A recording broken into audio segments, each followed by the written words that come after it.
Good morning all of you.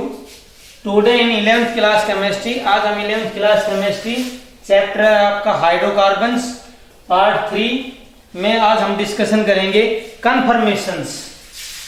क्या discussion करेंगे? Conformations, CONOR, conformations.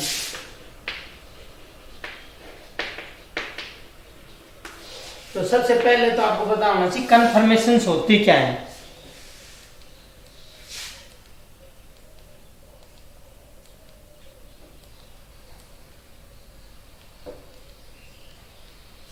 देखो, कन्फर्मेशंस होती हैं जैसे कोई भी आपका सिंगल, जैसे का आपकी एल्केन है तो एल्केन में क्या होगा, सिंगल बॉन्ड के अराउंड रोटेशन होता है। क्या होता है? जो सिंगल बॉन्ड होते हैं सारे, तो सिंगल बॉन्ड के अराउंड जो रोटेशन है उसी को ही कहते हैं। देखो, इसकी आप डेफिनेशन पहले लिखो, फिर धीरे धीरे आपको the special arrangement of atoms, the special arrangement of atoms, the special arrangement of atoms, arrangement of atoms which can be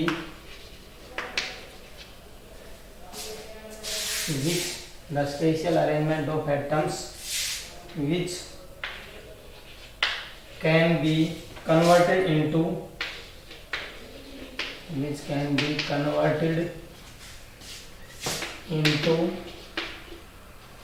one another by rotation around, which can be converted into one another by rotation around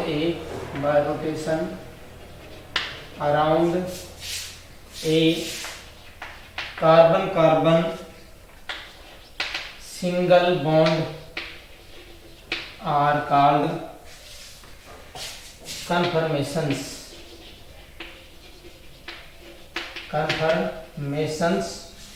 और conformers और रोटोमर्स।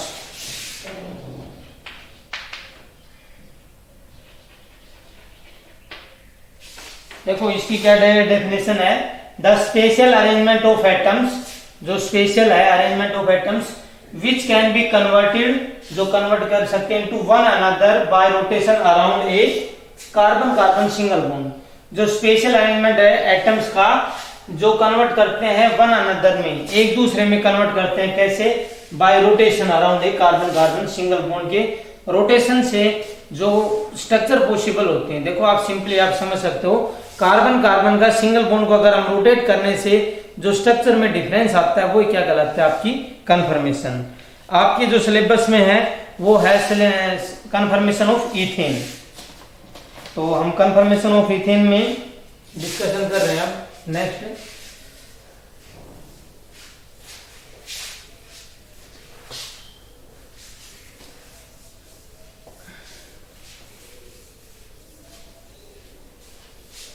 Confirmation of ethane, CON, conformations of ethane.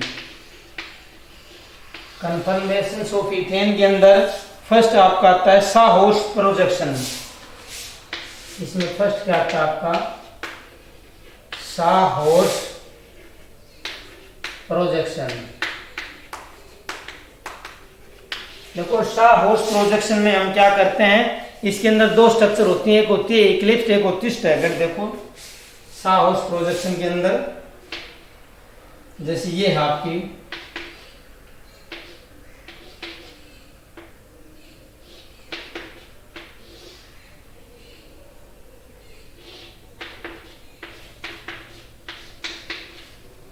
ये है आपकी Eclipse,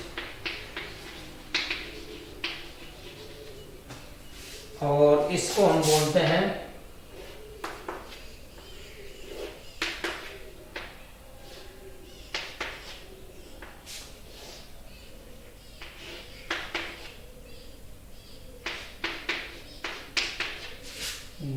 आपकी second staggered.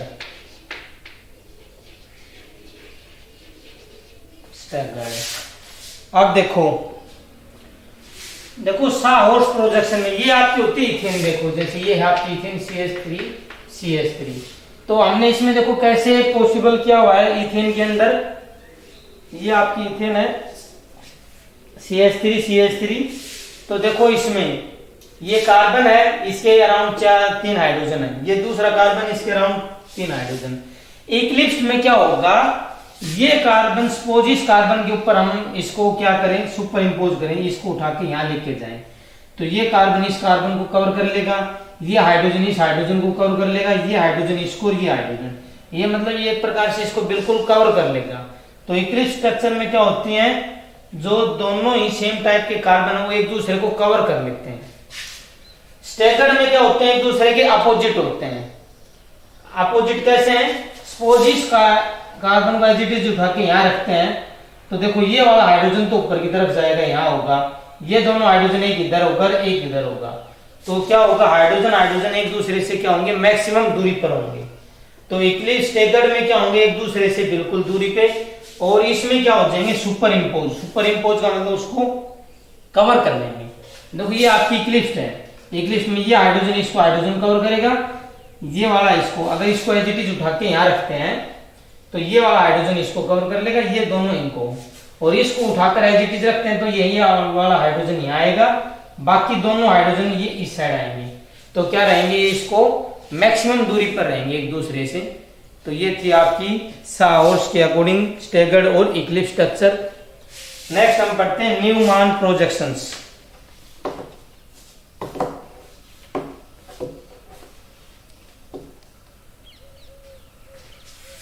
ये दूसरी साहॉर्स next है इसमें।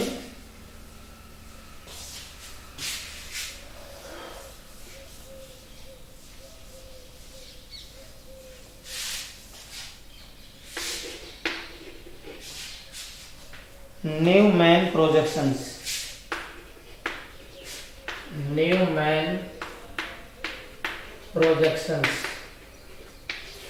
न्यूमैन प्रोजेक्शंस में क्या है, देखो इसमें भी स्टैगर्ड और इक्लिप्स हैं, लेकिन देखो ये क्या कर रहे हैं, एक दूसरे जैसे ये आपकी इथेन है, इसको मैं ऐसे रिप्रेजेंट कर सकते हैं सर्कल के रूप में, 3 हाइड्रोजन तो इसमें हो गए ये ऐसे, और बाकी 3 हो गई है ऐसे।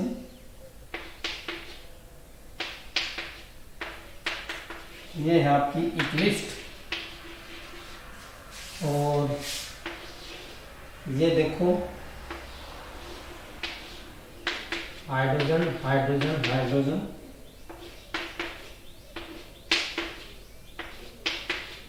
ये है आपका स्टैगर्ड। तो देखो आप इसमें देख सकते हो, ये न्यूमैन प्रोजेक्शन के अकॉर्डिंग इक्लिप्स में तो क्या होंगे, दोनों हाइड्रोजन को कवर करेंगे, इसलिए पास दिखाए हुए हैं, और स्टैगर्ड में क्या होंगे, हाइड्रोजन के बीच में क्या होगा, मैक्सिमम दूरी होगी। तो ये है आपकी staggered.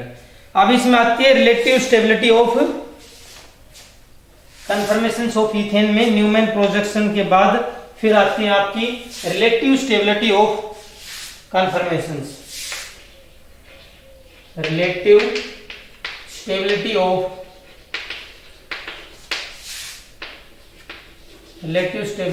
Conformations, relative stability of conformations, कि इनमें कौन सी जैसे आपकी ज्यादा स्टेबल है और कौन सी कम स्टेबल, आपकी जैसे कम स्टेबल है।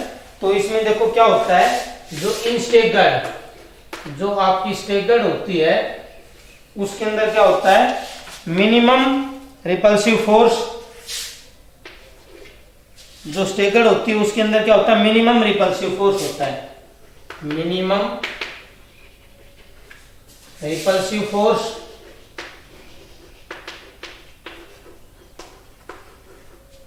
मिनिमम क्या होता है आपकी repulsive forces, minimum energy,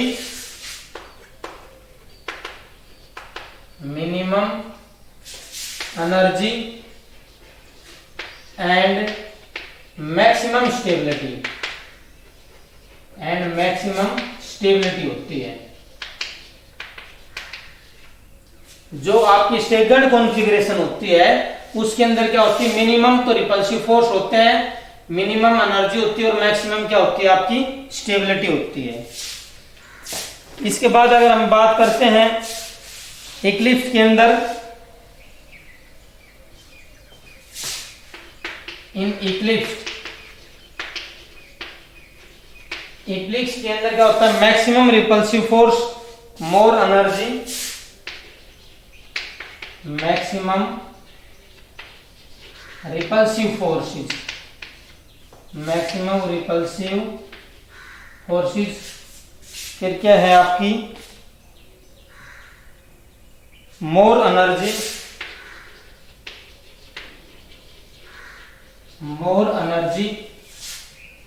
and lesser stability of the molecule, and lesser stability of molecule. देखो क्या है, जो आपकी स्टेगर्ड कॉन्फ़िगरेशन है, क्या है स्टेगर्ड। देखो स्टेगर्ड के अंदर क्या होगा, minimum repulsive force. Minimum repulsive force क्यों होगा, क्योंकि देखो दोनों हाइड्रोजन एक दूसरे से बहुत दूरी पर है, तो इनके लिए इनमें रिपल्सन क्या होगा, कम। रिपल्सन कम होगा तो एनर्जी भी क्या है, कम। एंड मैक्सिमम स्टेबिलिटी, देखो स्टेबिलिटी और एनर्जी का इनवर्सली प्रोपोर्शनल रिलेशन होता है। जो आपकी एनर्जी और स्टेबिलिटी का इनवर्सली प्रोपोर्शनल रिलेशन होता है। अगर कोई चीज, किसी चीज की एनर्जी कम है तो इसका मतलब उसकी स्टेबिलिटी सबसे ज्यादा है, और एनर्जी ज्यादा है तो इसका मतलब स्टेबिलिटी कम है। तो यहाँ क्या है, मिनिमम एनर्जी है इसकी तो स्टेबिलिटी ज्यादा होगी। इक्लिप्स में मतलब मॉलिक्यूल पास होंगे, चाहे वो आपका न्यूमैन प्रोजेक्शन हो, चाहे आपका साउथ प्रोजेक्शन हो, उसमें हाइड्रोजन क्या होंगे, पास, तो उसमें क्या होगा, मैक्सिमम रिपल्सिव फोर्स होगा। क्या होगा, मैक्सिमम रिपल्सिव फोर्स होगा, और क्या होगी, मोर एनर्जी। देखो रिपल्सन ज्यादा होगा तो मॉलिक्यूल एक दूसरे से दूर जाने की कोशिश करेंगे, तो उसमें एनर्जी भी क्या होगी, ज्यादा होगी, और एनर्जी ज्यादा होगी तो उसकी स्टेबिलिटी क्या होगी, लेसर होगी। स्टेबिलिटी क्या होगी, लेस होगी। आपकी स्टेबिलिटी क्या होगी, लेसर होगी। किसके केस में, कन्फर्मेशंस। तो देखो आज हमने पढ़ी है कन्फर्मेशंस ऑफ इथेन्स। तो देखो कन्फर्मेशंस ऑफ इथेन्स में हमने देखो क्या क्या डिस्कशंस किया है। कन्फर्मेशंस ऑफ इथेन्स के अंदर हमने डिस्कशन किया कि सबसे पहले तो कन्फर्मेशंस होती क्या है भाई, जो स्पेशल अरेंजमेंट है, एक सिंगल बॉन्ड के अराउंड रोटेशन होने से ही उसकी स्ट्रक्चर में चेंज होना, वो क्या है आपकी कन्फर्मेशंस। फिर आपके जो सिलेबस में कन्फर्मेशन ऑफ इथेन में दो है आपकी, एक तो साउथ प्रोजेक्शन और एक न्यूमैन प्रोजेक्शन। और उस साउथ या न्यूमैन में दो आती हैं आपकी, इक्लिप्स स्टैगर्ड और स्टैगर्ड। इक्लिप्स में मतलब क्या है, आपके हाइड्रोजन पास होते हैं, स्टैगर्ड में हाइड्रोजन एक दूसरे से मैक्सिमम दूरी पर होते हैं। या पास होते हैं तो maximum repulsion, maximum energy, less stability. यहाँ दूर होते हैं तो क्या, मिनिमम रिपल्सन, मिनिमम एनर्जी और मैक्सिमम स्टेबिलिटी होती है। तो ये था all about conformations of ethane के बारे में। Okay, thank you.